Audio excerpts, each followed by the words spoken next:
Hey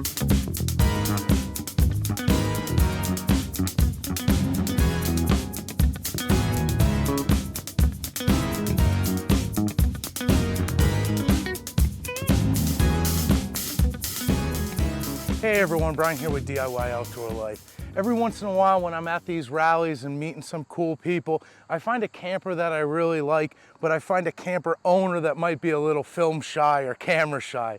So today I met a new friend, Russell. He's gonna let me give a tour of his FreeSolo, you know, the upgraded Bushwhacker. I will do my best, but you're definitely gonna wanna check this out.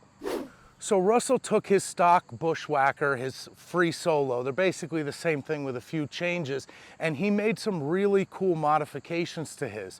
Now I can move through these pretty quickly because I've seen them once or twice, but the Dometic awning came with this camper. Some people have upgraded it, but basically you have either a 6-foot or an 8-foot awning that comes out. But what was added here is this kick-ass shower room, and he's got a system that goes to his shower box with a Gasland unit to be able to have a changing room or a section to take a hot water shower. But what I really like about his setup is he made some of the modifications here similar to what I did on my hiker or what Sam did with his. We have quick connects for water, for gas, and if we come a little closer here, there's been a lot of work done here on the water side of this trailer.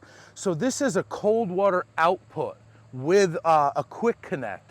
So you can quick connect your hose here, spray your feet off, or bring it up to feed your shower box.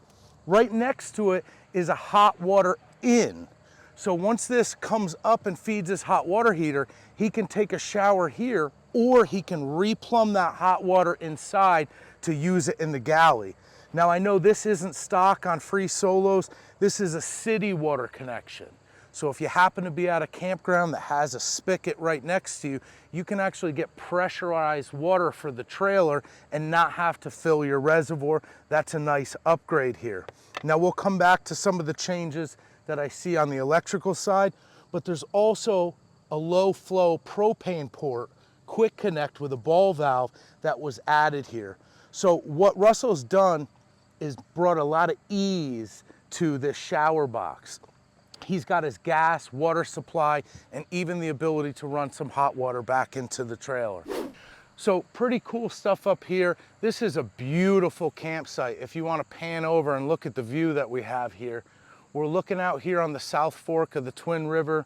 This thing is gorgeous, and we got a little Hasika sunshade above us, and everything's done pretty well with this galley.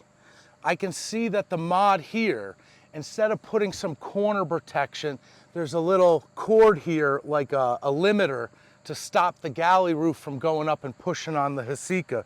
We have the 23.0 BougeRV that we all know. It's put on a slider. I like the idea that it's on these cutting boards that are screwed down. This is a really solid job making a tabletop above here.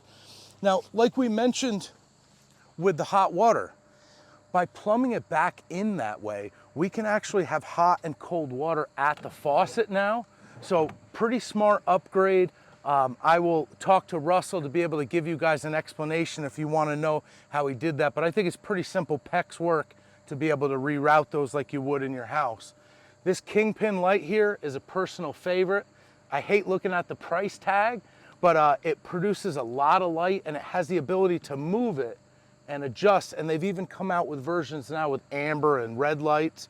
Couple extra 12-volt accessories, some rings to hold your keys, paper towel holder. Just a really solid way to set up your galley in a practical fashion. What sets this trailer apart from some of the ones that I'm seeing here is this ridiculous power system that is one of my personal favorites. So let's swing over and check that out. Coming by here, one of the things that caught my attention is I see that Russell had this battery box with a solar powered fan on the top. That always gets my curiosity. I know he's working with batteries that he's trying not to over temp. Now, as I look at this, I gotta reach in to open your box.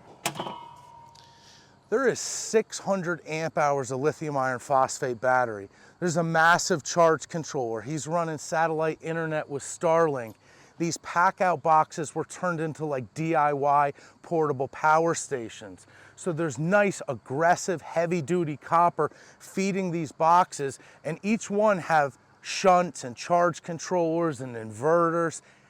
We're looking at almost 800 watts of solar with a couple of these shadow flux and art style panels, and these new glass ones are just mocked up. We're still in the trial and error phase here, trying to figure out what works.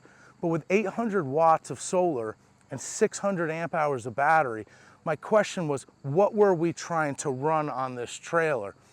Now, like me, Russell is going for off-grid air conditioning. So he has the ability to power the AC side of the trailer through his little homemade boxes here. He's charging with solar, feeding it with this massive battery bank, and he was able to accomplish what a lot of us have made an effort to accomplish. The ability to click on that air conditioner in a hot spot like this when you don't have a connection to utility power. He's even got a Starlink. He could be hanging out in the trailer watching movies when it's 90 degrees out. So really sweet job here. This Stromberg trailer tray is something I've only seen once before. This is a really, really heavy duty setup that goes on the A-frame section of your trailer. I've seen people put large generators up here. It's a really, really heavy duty setup. I'll try to get a link for this, but again, this is nice, high quality stuff. Of course, he's got the ARB touring room for the 8-foot annex room that comes off the side. So little things are my favorite. These are these impact gun stakes. You screw these in and they work really well in hard ground or areas where you don't want to be out there just lugging away with a hammer. So as we walk around and tour campers during this Bushwhacker rally, I'm always looking for something different to show you guys. But one thing that has been shockingly similar is that Bushwhacker owners have some crazy tow vehicles. So this thing is decked out with oversized knobby tires. It's got airbags, it's got rock sliders, and this really heavy duty roof rack. One thing that's been pretty cool is that it's clear that people are getting out and using their trailers. So I hope I was able to cover everything. I'm sure I missed something, but Russell's trailer is pretty sweet, and I'm excited to see people just playing with the cheaper batteries now to be able to have outrageous capability.